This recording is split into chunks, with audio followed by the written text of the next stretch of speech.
Mag-hi naman kayo sa mga triggered viewers and listeners natin. Hello po. Nice. Nag-hi talaga. Pero hello. Wow, soft-spoken. Oo. Ikaw naman, mahigpit. Arabel. Hi everyone. Yeah. Okay, soft-spoken Kaya nga eh. Ang Kaya ganda. nga. So, refresh Pinipreserba lang kasi. natin. Ano yung moniker ninyo nung season ninyo ng The Clash? Yeah. Ako yung moniker ko is Feisty Diva ng Laguna.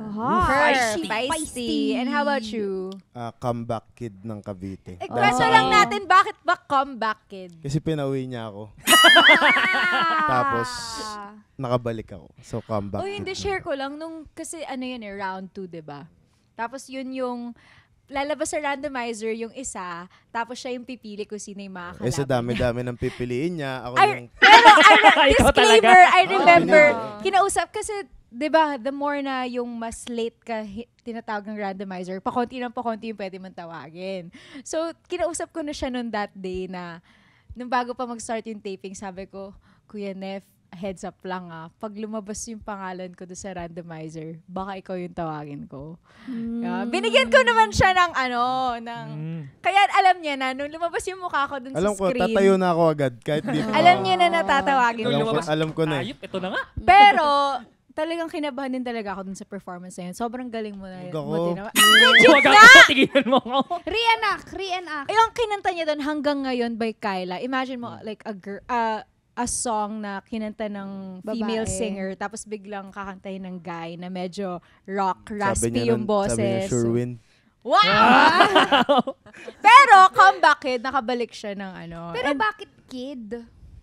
Kasi yung Grabe head ka sa niya. kanya. Uy, kid pa ako nun. Charot lang, charot. 24 lang ako nun. Grabe 6 years siya, ago. oh. Okay lang. Oh, ikaw, ano ba yung moniker mo dati? R&B sweetheart Ay, Sweetheart. okay, ng Qatar. Merut. Pero ikaw naman, Arabel, kasi very recent lang din yung journey mo sa The Clash, di ba? Season 5, that was only last year? 2 years. 2 years ago. So, very recent lang. So, anong mga baon mo naman ngayon sa now that you're back sa Clash Arena? Ayun, ang sabi ko talaga, ang magiging bago sa akin ngayon is wala nang hold back. Kasi sa lahat kasi ng competitions na nasasalihan ko, alam kong best ko yung nabigay ko. Pero may time pa rin na may doubt pa din eh. May times na nagda-doubt ka pa din. Pero ngayon, sabi ko, sige, all out na. Whatever happens, basta nabigay ko, todong-todo, hindi lang best. Ganon. Sabi nga nila, do you guys believe, like, sa mga competitions na ganun, parang the more you plan things out daw, like, the more mo in-overthink, the more nagfe-fail. So, sometimes, it helps na parang, chill ka na lang. I mean, meron ka pa ring strategy, pero you don't overthink too much na. You just, let it be. Oh, yun yung mindset po ng singing competition mo, no? Yes! May Yes. moniker din ako. Oo nga, ito pala. Ano ba yung moniker? Sige, umpisahan natin Si kay Sean Sean. na lang. Kay Sean. Ano yung moniker ni Sean? Simple guy from Davao lang. Ayan! Naks naman. Relax lang eh, no? Simple guy from Davao, Sean Lucas. And how about you, Chess Cakes? Tawang-tawa. Ako naman, born against Born against diva. born against diva ng Zamboanga City. Yay! Cause I was born this way. Yay! Ay, kayo against na against. Bars! Diba? Talaga. Grabe talaga ito. Mauuwi to si Sean eh. Ang next cover natin, Mouth. Okay. So, ano yung mga parang pinaka-memorable moments ninyo? Kung babalikan natin yung season ninyo. Ikaw medyo matagal-tagal na yun. Yung from our season. Ilang That was years like ago na yun? 5 years ago? Parang 6. Wow. Grabe, tagal na. 6 ago. So, ano yung mga pinaka-memorable moments for you? Memorable? Like competition-wise? Or kahit saan? Kahit ano dun? Well, kung sa competition, syempre yung feeling nung natanggal ako tapos biglang natawag ako ulit. Kasi ano yun eh, parang di ko alam kung gets nung mga nanonood pero same outfit, same day, same song. Kasi biglaan lang silang nag-decide na doon sa mga natanggal pipili kami ng dalawa na maglalaban ulit. So wala kami naka-reading ibang kanta. Yun. Kaya biglang nagkaroon As in naka-base na ako noon pang uwi eh. Nanonood na ako sa audience. Tapos sabi ko, bye, una na ako. Tapos bigla may humabol sa akin, ba't uwi ka na? Sabi, meron pang parang wild card. Sabi ko parang, what are the odds mapili ako, ang dami namin na nandun sa Na natanggal. So yun, parang yung feeling nun di ko malimutan kasi parang Yung up and down. Tapos kanta ka ulit, same song, same outfit. Suot mo ulit yan kahit poise ka na. Ganun. Tapos Grabe. dire-diretso na yun hanggang dulo.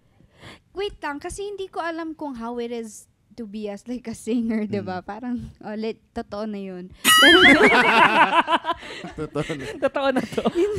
Pero 'di ba kailangan nyo ba talagang i-practice yung mga songs talaga para sa mga non-singers? Parang 'di ba? Parang curious ako. Kailangan kasi lalo for The Clash, meron silang specific arrangement. Mm. So kailangan mong practicein saan ka papasok, paano ka bibirit, ganun. Oh, Yes. shucks, may ganun pala. Yeah, and ako din kapag bawa contest or bawa concert, ganyan, or any major event, hindi as much as possible nililimitahan ko yung ad-lib. Like, lahat ng gagawin ko, planado ko.